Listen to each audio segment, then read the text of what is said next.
काही काही मुलं तर अशी आहेत की त्यांनी लुटलेली एकही टेस्ट दिली नाही सीईटीची, फक्त जेईच्या अभ्यासामध्ये सकाळी उठला आणि गेला आणि तरी पण त्याला 99+% मिळाले. पण ऑफकोर्स ती खूप हुशार मुलं होती, ते एक्सेप्शन समजूया आपण. पण बाय अँड लार्ज जेईचा अभ्यास केला आणि सीईटी होतं. जेईमध्ये साधारण 110 चॅप्टर आहेत, सीईटीमध्ये त्यातल्या तेच 79 चॅप्टर्स आहेत. त्यामुळे सिलेबस पण कमी आहे, पॅटर्नमध्ये नेगेटिव्ह मार्किंग पण नाही आहे, प्लस तुम्हाला अवघड प्रश्न सीईटीत फार काही येत नाही आहेत. हां, आता गेल्या वर्षीच्या सीईटी पेपरमध्ये एक 10-15 प्रश्न मॅथ्समध्ये, अजून एक 4-5 प्रश्न फिजिक्समध्ये जेई मेन्सच्या लेवलची आली होती. त्यामुळे ही चांगली गोष्ट आहे इन ए मला सीईटीमध्ये. त्यामुळे ही चांगली गोष्ट आहे. पण जेई केलेल्या विद्यार्थ्याला ते सोपे जातात. पण ज्यांनी सीईटी नुसता अभ्यास केला होता त्याला वाटतं अरे बाबा हे काहीतरी वेगळं आलं. तर सीईटी पण हळूहळू अवघड होते. तर तुम्ही जेईचा अभ्यास करायला पाहिजे आणि जेईचा अभ्यास करून सीईटीचा अभ्यास त्याच्यामध्ये समाविष्टच आहे असं समजून जर तुम्ही केला तर तुमचं दोन्ही होणार आहे. तुमच्या फ्युचरच्या पॉईंट ऑफ व्ह्यूने हे खूप चांगलं राहणार. हां, आता प्रॉब्लेम येतो, गोम कुठे सगळीकडे येता की हे प्रॉब्लेम सॉल्विंग अबिलिटी डेव्हलप करायला कष्ट लागतात. बरोबर. ते मिळवताना बरंच अपयश पचवायला लागतं.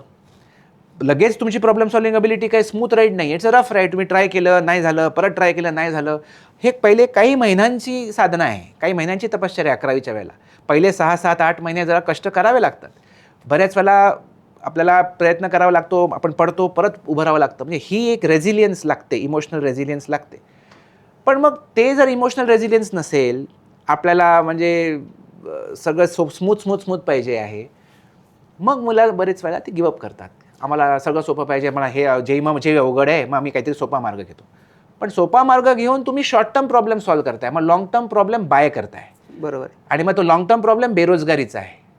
नाही, पण याच्यात एक जी महत्त्वाची गोष्ट आहे ते सुरुवातीचे 5-6 महिने टेस्टमध्ये कमी मार्क मिळतात, हे पालकांना पण ऍक्सेप्ट करावं लागेल. म्हणजे तो पेरेंट्सने ऍक्सेप्ट करायला पाहिजे. इनफॅक्ट मी तर म्हणतो की जर तुम्ही जेई करत असाल किंवा नीट करत असाल तर पहिलं वर्षभर तुम्हाला भरभरून अपयश मिळू दे असं मी आशीर्वादच देतो मुलांना. जे की मॅक्झिमम अपयश का, जेवढ्या जास्ती तुम्ही चुका कराल, जेवढ्या जास्ती तुम्हाला मार्क कमी मिळाल, तेवढ्या त्याची शिकाल तुम्ही चुकांकडून. So failure is a better teacher than success. त्यामुळे थोडी कॉन्ट्रा सायकोलॉजी त्याच्यासाठी लागते. त्यासाठी काउन्सिलिंग, मेंटरिंग पेरेंट्सचं पण आणि स्टुडंट्सचं करावं लागतं. कारण 10वीपर्यंत तुम्हाला 90% सहज मिळतात. इथे तुम्ही कष्ट करून पण मार्क मिळत नाहीत. मग ही सिच्युएशन फेस करण्यासाठी थोडं काउन्सिलिंग, गायडन्स केलं तर मुलं समजतात, पेरेंट्सही समजतात आणि मग ते ट्रॅकवरती येतात आणि मग ते खूप स्ट्रॉंग होतात.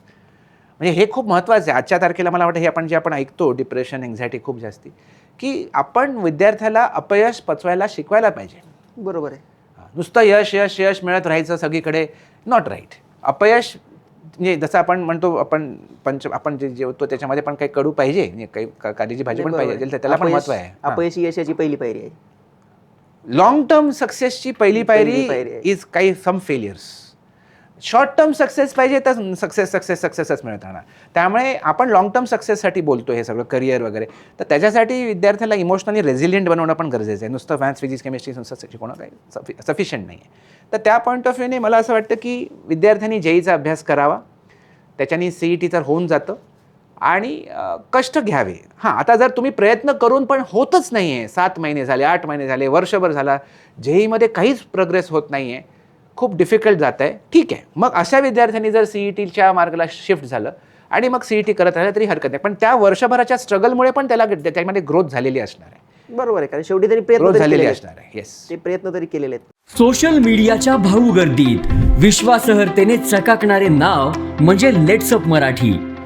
सगळ्यांना, सगळ्या नागरिकांना ती स्पीच, ती लेट्सअप वरील मुलाखती म्हणजे विचारांचा खजिना. त्यानंतरच्या निवडणुकीमध्ये मला सोडून गेले.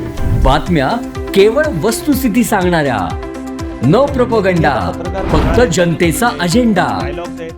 क्योंकि आने वाला कल जाने वाला है, जाने वाला कल आने वाला है. राजकारण, मनोरंजन असो की क्रीडा क्षेत्र, महाराष्ट्राची स्पंदने संवेदनशीलतेने टिपणारे माध्यम म्हणजे लेट्सअप मराठी. जगासोबत एक पाऊल पुढे राहण्यासाठी लेट्सअपचे ॲप, सोशल मीडिया आणि वेबसाईट सोबत कनेक्टेड रहा.